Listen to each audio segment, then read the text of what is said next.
warahmatullahi wabarakatuh. Perkenalkan, nama saya Dara Safitri dari Universitas Teknologi Sumbawa, Fakultas Ilmu Komunikasi 2018. Untuk memenuhi salah satu tugas dari mata kuliah Komunikasi Pembangunan. Tema kali ini yang saya bahas tentang komunikasi sebagai proses sosial. Dalam hubungannya dengan proses sosial, komunikasi menjadi salah satu cara dalam melakukan perubahan sosial. Komunikasi berperan penting menjembatani perbedaan dalam masyarakat maupun mampu merekatkan kembali sistem sosial masyarakat yang mengarah menuju ke arah perubahan. Menurut Littlejohn menjelaskan hal ini dalam genre interaction theories. Dalam teori ini dijelaskan bahwa memahami kehidupan sosial berbagai proses interaksi. Interaksi sendiri merupakan sarana kita untuk belajar berperilaku, sedangkan komunikasi merupakan perilaku yang dibutuhkan masyarakat agar mudah saling mengenal satu sama lain. Hubungan antara perubahan sosial dengan komunikasi pernah diamati oleh Goran Hedebrug dalam bukunya Nuruddin tahun 2004, yaitu sebagai berikut. Yang pertama, ada teori komunikasi yang mengandung adanya pertukaran pesan. Tidak ada perubahan dalam masyarakat tanpa peran komunikasi. Dengan demikian, bisa dikatakan bahwa komunikasi hadir pada semua upaya yang bertujuan membawa ke arah perubahan. Contohnya, seperti semakin berkembangnya zaman, maka semakin canggih pula alat komunikasi yang digunakan untuk berkomunikasi dengan orang lain.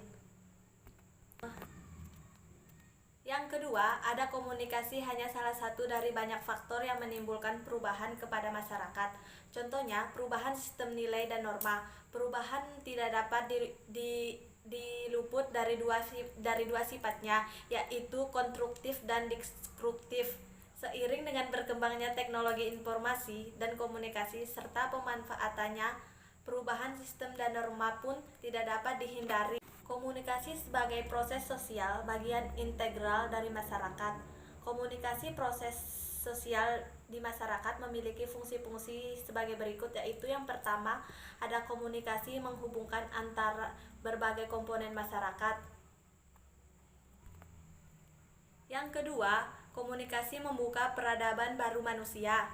Yang ketiga, komunikasi merupakan manifestasi kontrol sosial dalam masyarakat. Yang keempat, tanpa bisa dilingkari, komunikasi berperan dalam sosialisasi nilai kemasyarakatan.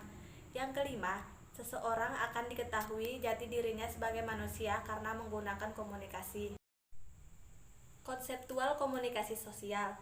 Komunikasi sosial setidaknya mengisyaratkan bahwa komunikasi itu penting untuk membangun konsep dari kita sendiri.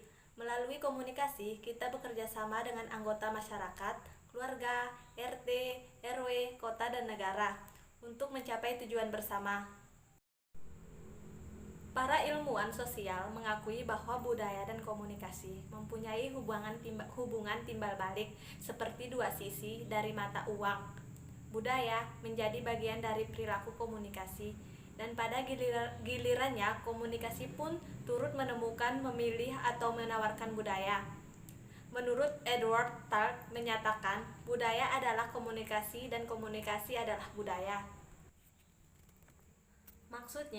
Maksudnya adalah, pada satu sisi, komunikasi merupakan mekanisme untuk norma-norma masyarakat lainnya. Contohnya seperti laki-laki tidak gampang menangis. Alfred Korsky menyatakan bahwa kemampuan manusia berkomunikasi menjadikan pengikat waktu. Pengikat waktu merajuk pada kemampuan manusia untuk manusia, pengetahuan dan generasi ke generasi, dari budaya ke budaya. Nah, teman-teman, itulah sedikit materi paparan dari saya tentang komunikasi sebagai proses sosial. Demikian yang dapat saya sampaikan. Wabillahi taufiq walhidayah. Wassalamualaikum warahmatullahi wabarakatuh.